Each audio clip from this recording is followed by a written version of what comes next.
Diz assim a palavra do Senhor.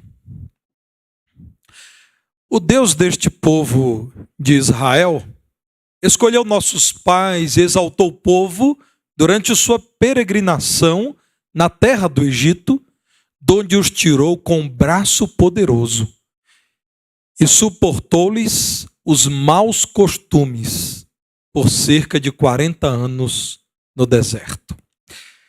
Nossos hábitos são aquilo que nós fazemos rotineiramente. São os nossos costumes, as nossas manias. Lembro-me, irmãos, que há alguns anos eu estava em Lima, capital do Peru, e eu estava participando de um evento, estava hospedado no local e desejei pela manhã comprar pão. E fui a um pequeno mercado, uma espécie de loja de conveniências, comprar pão. Entrei, olhei tudo, vi alguns tipos de pão e peguei um pão que estava embalado e fui pagar. A moça peruana, antes que eu dissesse qualquer coisa com meu portunhol, perguntou: "Você é brasileiro?" E eu, espantado, devolvi a pergunta: "Por que você acredita que eu sou brasileiro?" Eu não havia dito nada. Dizem até que eu nem tenho cara de brasileiro. Às vezes me falam isso, muito menos de nordestino. E então, irmãos, ela me disse: é que todo brasileiro entra aqui caminhando do mesmo jeito e compra o mesmo pão. Não dá errado. Quando alguém entra aqui, e eu não sei que jeito é esse, mas ela diz: quando alguém entra aqui andando do jeito que você anda e compra esse pão, não precisa dizer mais nada, eu sei que é brasileiro. Irmãos, nós temos alguns hábitos que nos marcam, alguns que sequer notamos. E eu fui notado sem falar coisa alguma, apenas entrando e comprando um pão caladinho. Ela disse: "Você é brasileiro." Eu não estava com a camisa da seleção brasileira de futebol. Então significa que nós temos alguns costumes que nos marcam mesmo por onde andamos. Alguns destes hábitos, porque são bons, podem produzir bons resultados, boas consequências no nosso viver diário. Todavia, irmãos, da mesma forma, maus hábitos podem comprometer a qualidade do nosso viver e até do nosso viver cristão. Por isso é importante identificar os nossos maus hábitos, revisar os nossos hábitos. Um escritor muito conhecido no século XX, Will Durant, sobre os hábitos escreveu o seguinte: nós somos aquilo que fazemos repetidamente. Excelência, então, não é um modo de agir, mas um hábito. Nós somos aquilo que fazemos habitualmente. Excelência, portanto, pode se tornar um hábito se você tem o hábito de fazer as coisas de modo excelente. Esta boa definição, irmãos, nos leva a refletir sobre a possibilidade de cultivarmos bons hábitos que nos tornarão crentes melhores. Esta nova série de estudos, aquilo que a igreja apresenta pensando nas suas necessidades, o diagnóstico feito no dia a dia da igreja, serve a um grande propósito: convidar você, meu irmão, a refletir a partir da palavra de Deus, que é para nós regra de fé e conduta, regra de fé e prática, acerca dos seus hábitos e das consequências que estes têm produzido. Nós queremos, como igreja, convidar você a orar por isso, a revisar hábitos, repensar seus hábitos e até passar a adotar hábitos que, segundo a palavra de Deus, são saudáveis, para que você cresça, inclusive nesta série de estudos. Quero apresentar alguns hábitos saudáveis que todo cristão pode e deve adotar em sua rotina diária. Oswald Chambers, irmãos, diz que doutrina sem dever é uma árvore sem frutos. Dever sem doutrina é uma árvore sem raízes. Repito a primeira parte: doutrina sem dever é uma árvore sem frutos. Conhecer e nada praticar É como encontrar uma árvore que tem tronco e raízes, mas não tem frutos. Fica faltando aquilo que encanta as pessoas, que é ver os frutos da frondosa árvore. Então, doutrina precisa ser acompanhada de dever. Aquilo que é a nossa fé, irmãos. Aquelas verdades pelas quais somos capazes de viver e morrer, devem repercutir em nosso viver, produzindo hábitos. O apóstolo Paulo fala-nos sobre hábitos ou costumes do povo de Israel ao apresentar a história da salvação.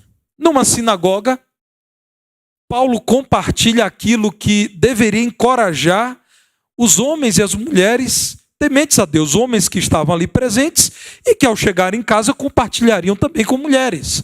Então a palavra de Deus narra em Antioquia, Paulo falando na sinagoga acerca do amor de Deus por Israel e de como o Senhor na história de Israel operou grandes prodígios.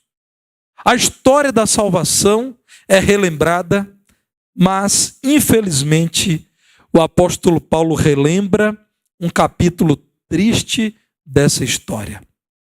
Paulo diz: Deus escolheu este povo, escolheu os nossos pais, exaltou esse povo que ele retirou do Egito e fez caminhar para uma terra nova. Deus fez isso sem o auxílio de Israel, posto que era um povo humilhado, enfraquecido no Egito. Deus fez isso com braço poderoso, mas ele, diz o verso 18, precisou suportar os maus hábitos deste povo por 40 anos. Claro que os maus costumes de Israel não foram vistos apenas na trajetória do Egito a Canaã, mas nesse momento Paulo está narrando a história da redenção de Israel. Então, nesse primeiro capítulo, os 40 primeiros anos, Paulo destaca uma característica: maus costumes, maus hábitos que marcaram o povo, e o Senhor, porque é gracioso, teve que suportar. Meus irmãos, Paulo apresenta na sequência que esses maus hábitos foram aprendidos com povos estranhos à aliança com o Senhor, inclusive os egípcios. Deus foi ofendido com os maus costumes do seu povo, por isso o que Paulo está dizendo é: não repitam isso. Paulo está caminhando para chegar em Cristo. O ponto mais elevado da história da salvação é Jesus Cristo, o próprio Deus, que vendo a incapacidade do homem de se salvar, vem a esse mundo e na sua própria pele sofre a ira do Pai, que é santo, paga pela redenção de pecadores e ele então opera por sua própria mão, com seu próprio braço, tão grande salvação na cruz do Calvário. O que Paulo está dizendo é: ao ouvirem de Cristo, e Paulo caminha para falar de Cristo, tudo sinaliza para o Messias, o Salvador. Paulo diz: não repitam os maus costumes dos pais de vocês. Não hajam como eles agiram. Cultivem bons hábitos frente ao Evangelho, frente ao Salvador. Os maus hábitos de seus pais irritaram o Senhor. Eles aprenderam com povos estranhos à vontade do Senhor a consultar feiticeiros. Ao invés de consultar a Deus em oração, ou os oráculos do Senhor, consultaram feiticeiros como os povos que não conhecem o Senhor faziam. Os pais de vocês aceitaram praticar prostituição, o que sempre foi reprovado pelo Senhor. Está na lei do Senhor a condenação ao adultério. E os pais de vocês fizeram aquilo que povos estranhos ao Senhor fizeram. O mau hábito de murmurar. Irmãos, se existe um hábito de Israel, um mau costume de Israel, que é tratado de modo contumaz na palavra de Deus, é a murmuração. Sempre reclamando, sempre rejeitando o plano de Deus. Nós veremos aqui que esse povo foi capaz de dizer, antes de entrar na terra prometida, depois do relatório dos espias que foram conhecer a terra a ser ocupada, O povo disse: o Senhor quer nos matar. Por que não levantamos entre nós um grande general que nos leve de volta ao Egito? É melhor morrer no Egito do que aqui, nesse deserto. Nós nunca ocuparemos essa terra. Os relatos é de que há um povo forte, gigantes. Cidades fortes que jamais poderemos vencer. Irmãos, o mau hábito da murmuração, reclamar de tudo, enxergar o aspecto negativo de tudo, antecipar crises em tudo. Isso irritou o Senhor. Foi aprendido com o coração humano, não com o Senhor. A desonra aos pais, tudo isso refletiu desprezo aos hábitos que a lei de Deus apresentou como saudáveis. Portanto, ao falar nessa sinagoga, há muitos homens tementes a Deus, e como eu disse, isso reverberaria nas famílias. Paulo está dizendo: repensem os hábitos de vocês. Em um momento extraordinário da história de Israel, vocês não foram capazes de trocar a agenda de vocês pela agenda do Senhor. Os maus costumes de vocês foram um sério empecilho para que vocês usufruíssem de todo o bem que o Senhor preparou para vocês. Não permitam que isso aconteça novamente na era da igreja. Vocês estão diante do Messias, que os pais apenas pela fé viram. Vocês agora sabem que o Messias veio. Não façam como os pais de vocês. Não rejeitem o Senhor e a sua palavra. É preciso repensar, dizia Paulo, os hábitos, os costumes adotados pelos pais, para que os filhos não repetissem esses maus hábitos frente ao Evangelho de Jesus. Faça o mesmo. Façamos o mesmo. Repensemos os nossos hábitos. Você é conhecido por quais hábitos, meu irmão? Israel tornou-se conhecido pelo mau hábito, pelo péssimo hábito de murmurar, por exemplo. E você? Quem é você quando ninguém te vê? Pergunta incômoda, né? Quando as luzes da ribalta se apagam e quando você tranca a porta do quarto, quem é você? Este é um convite à coerência. Quais são os hábitos que me caracterizam quando eu estou vivendo sem filtros na minha casa? Quem é você segundo quem vive com você? E eu estou em desvantagem aqui, irmãos, porque a minha esposa está aqui presente.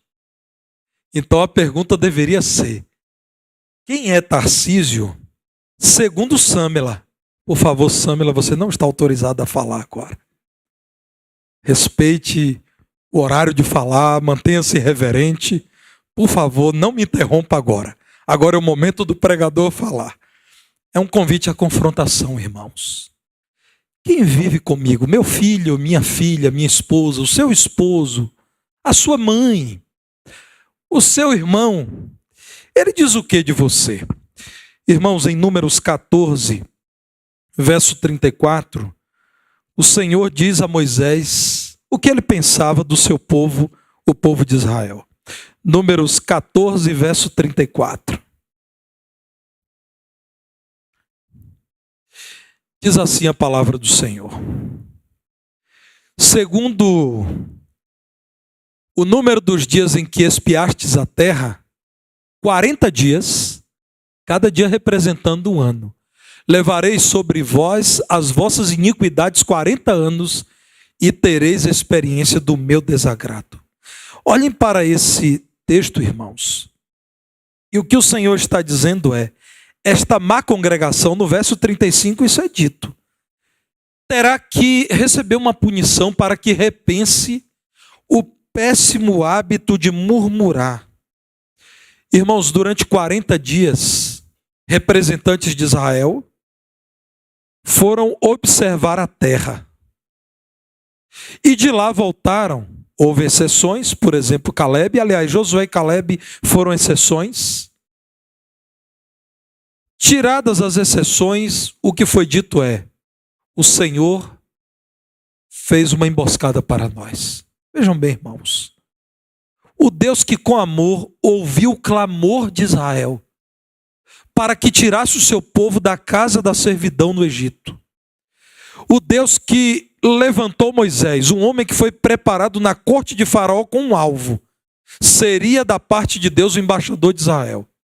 O Deus que retirou esse povo na Páscoa, poderosamente do Egito, inclusive com bens. Esse Deus foi acusado de infidelidade. Deus está nos conduzindo a uma missão impossível. Uma terra difícil, poderosa, com gente valente. Diz a palavra de Deus que por conta disso, teria que passar Israel 40 anos no deserto, cada ano correspondendo a um dos dias que os espias estiveram na terra de Canaã. Meus irmãos, o que o Senhor tinha a dizer do seu povo era um povo que tinha o péssimo hábito de murmurar, de agir com incredulidade, de desconfiar do seu Deus, de não enxergar as possibilidades que o Senhor colocara à sua frente. Vejam agora na repetição da lei, lá no princípio do livro de Deuteronômio, capítulo 1, a partir do verso 26, pormenorizadamente essa questão exposta. Deuteronômio 1:26. Vós não quisestes subir, mas fostes rebeldes à ordem do Senhor vosso Deus. Murmurastes nas vossas tendas e dissestes: tem o Senhor contra nós ódio. Isso é duro, irmãos. Me permito interromper. Irmãos, isso é gravíssimo. Mau hábito enraizado no coração do povo de Israel, de tal modo que foi capaz de dizer: Deus nos odeia. Irmãos, Deus, o Deus de amor que com graça chamou esse povo do lugar da morte, é acusado de agir com ódio. Isso é grave, irmãos. Por isso nos tirou da terra do Egito. Irmãos, isso é grave. Deus nos odeia tanto que nos tirou do Egito. Que injustiça. Para nos entregar nas mãos dos amorreus e destruir-nos. Para onde subiremos?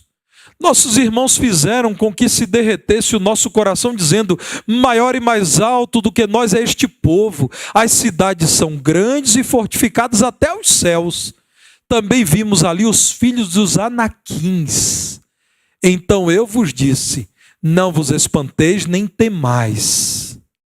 O Senhor vosso Deus, que vai adiante de vós, Ele pelejará por vós, segundo tudo o que fez conosco diante de vossos olhos no Egito, como também no deserto, onde vistes que o Senhor vosso Deus nele vos levou, como um homem leva seu filho, por todo o caminho pelo qual andastes, até chegardes a este lugar.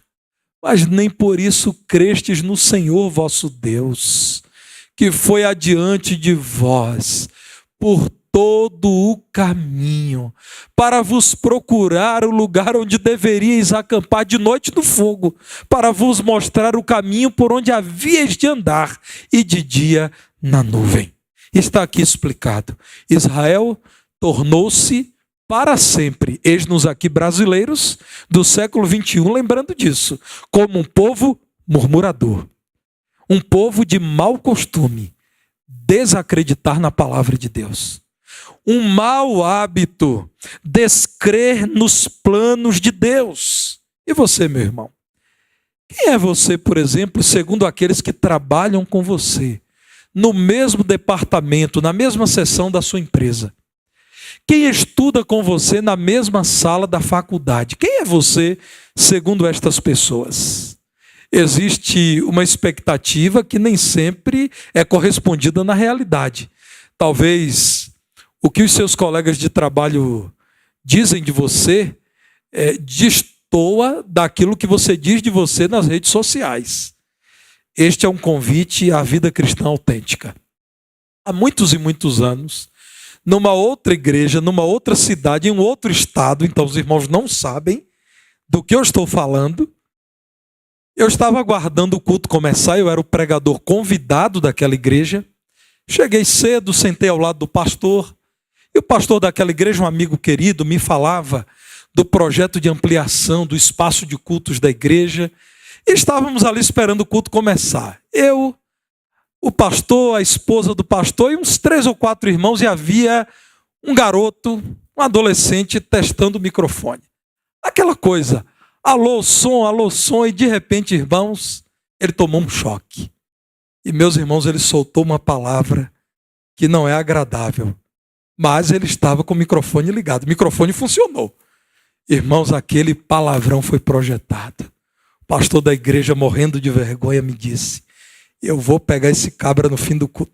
Não era para ter falado cabra, né? Agora eu já dei uma dica de onde eu estava. A Carla e o Erenildo já mataram onde eu estava, né? Mau hábito, irmãos. Aquele menino usava aquela palavra feia, palavra indevida em sua vida corriqueira. Irmãos, o hábito é assim. Ele fala mais alto do que a razão.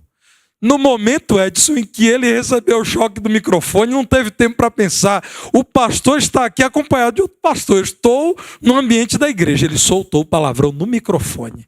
Irmãos, em toda a minha vida, eu nunca ouvi aquela palavra em um microfone de igreja. Para os irmãos terem ideia, foi a única vez em toda a minha vida em que alguém falou isso. Hábito. Você é conhecido por quais hábitos? Quais costumes? Paulo, ao falar de Israel, irmãos, foi duro, mas foi verdadeiro. Paulo não deixou espaço para que a audiência duvidasse do que estava sendo dito. O que foi dito é: Israel, aquele povo escolhido por Deus para que se tornasse luz dentre as nações, aquele povo retirado do Egito que peregrinou no deserto, aquele povo é aquele povo, nosso povo, dos maus costumes que Deus precisou suportar por cerca de 40 anos no deserto. E você? Você é quem?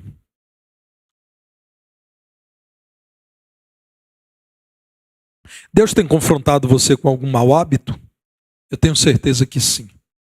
Eu e você somos confrontados porque desfrutamos da maravilha da habitação do Espírito Santo em nós.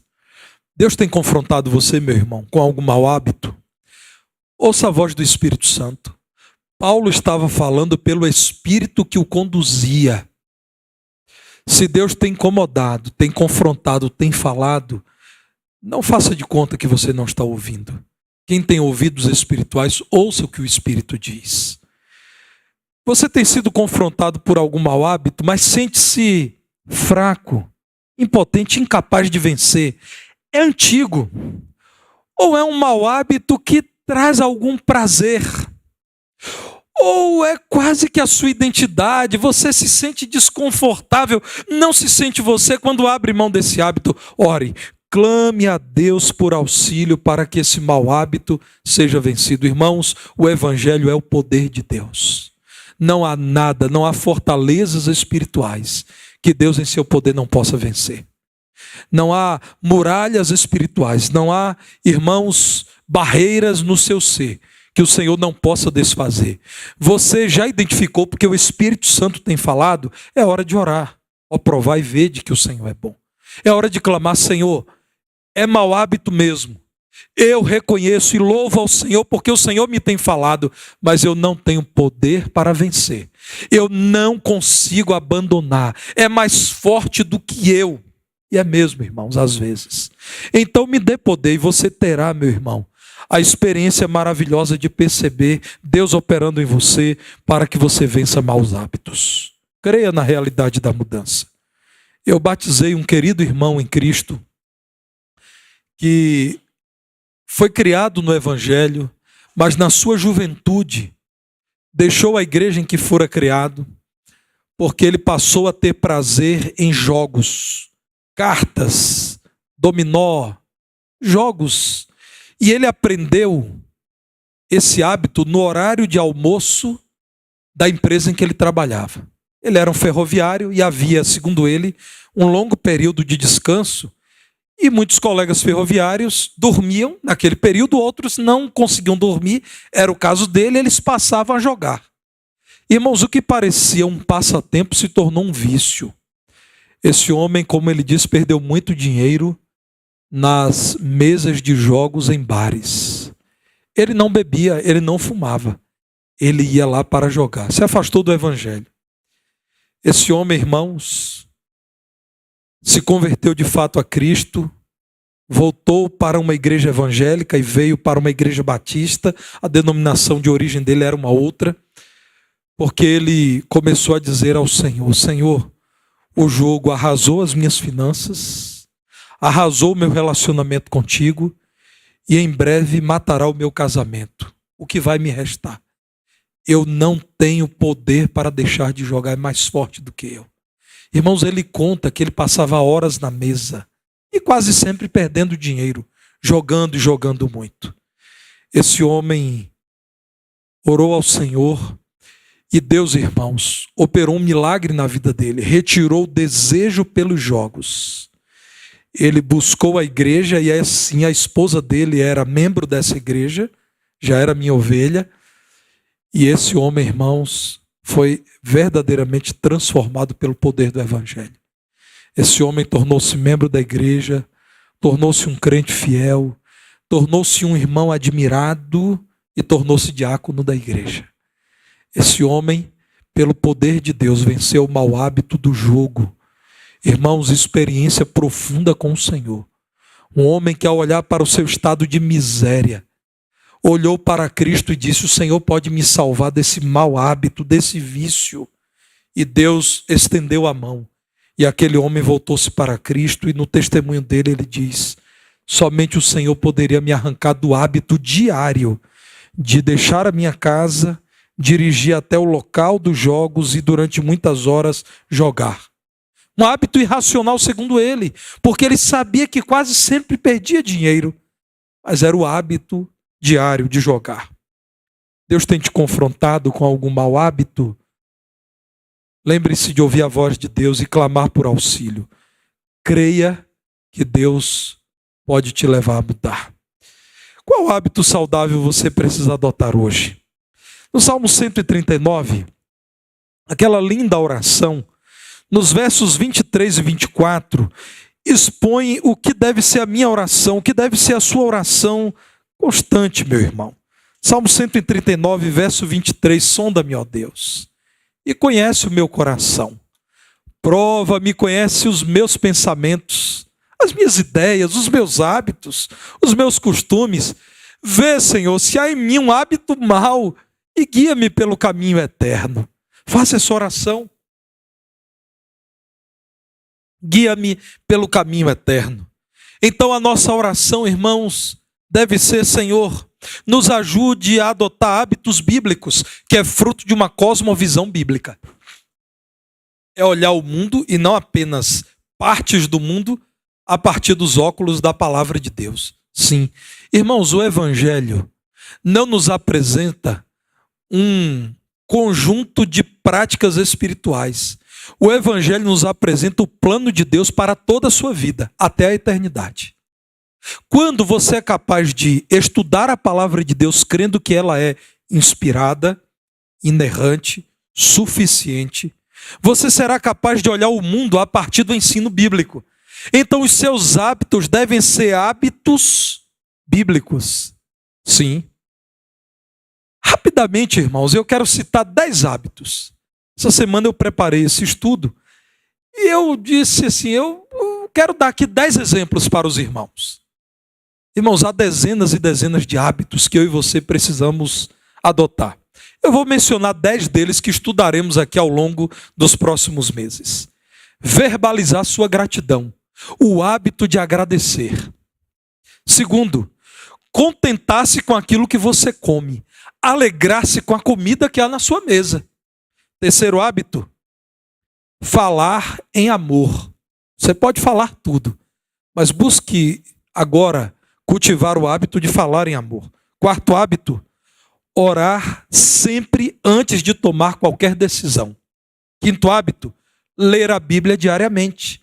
Sexto hábito, distribua folhetos evangelísticos para o frentista do posto de combustível, para a pessoa que está no guichê do pedágio. Mais um hábito, passear com os seus filhos. Se você quiser, eu recomendo a Lagoa da Pampulha para você. Outro hábito, tenha um tempo de conversa reservada com seu cônjuge. Cultive esse hábito. Outro hábito, o 9, ouça atentamente quem quer falar com você. Eu quero lhe falar sobre isso. Alguém precisa falar? Pare e ouça. Alguém tem algo a te dizer? Dedique toda a sua atenção, o seu olhar. Pare e ouça o que alguém tem para te dizer. 10º hábito, não leve dispositivos eletrônicos para a mesa das refeições. Não olhe para o lado agora, por favor, meu irmão. Não fique olhando para ninguém da sua casa. Meus irmãos, rapidamente eu selecionei hábitos que podem abençoar a sua vida, abençoar quem está à sua volta e promover o reino de Deus. Hábitos que você deve cultivar sabendo que outros poderão adotar. Hábitos que podem ser imitados. Um legado que você pode deixar. Imagine um filho que diz: esse hábito eu aprendi com meu pai. O saudoso irmão Hugo Guerra. Esse irmão era membro da primeira igreja batista em Divinópolis. Quando cheguei àquela cidade para pastorear a primeira igreja batista, várias vezes com a minha esposa, dirigindo o carro pelas ruas da cidade, eu vi o irmão Hugo andando e distribuindo folhetos. Ele me disse: eu aprendi com meu pai, o irmão José Guerra. E mais, irmãos, ele não comprava folhetos de livrarias, ele mandava imprimir. Hábito que ele aprendeu com o pai dele, o irmão José Guerra, num passado em que na cidade não havia sequer uma livraria evangélica e, claro, não havia a facilidade que temos hoje de acessar um site de compras e comprar o que quisermos. Aquele irmão elaborava folhetos evangelísticos e mandava imprimir 5.000, 10.000 e distribuía. O então pequeno Hugo aprendeu com o pai. E eu conheci o Hugo já idoso, distribuindo folhetos pelas ruas da cidade. Irmãos, bons hábitos podem ser um legado deixado para as próximas gerações. Você pode glorificar a Deus, influenciar positivamente as pessoas que te cercam ao adotar hábitos saudáveis, aqueles que são apresentados pela palavra de Deus. Ore por isto, na certeza de que Deus te esclarecerá e te ajudará no desafio de adotar bons hábitos como marcas do seu viver. A minha oração é que você repense os seus hábitos. Acerca disso, continuaremos falando nos próximos cultos de quinta-feira e também nas reuniões dos pequenos grupos. Vamos em pé cantar.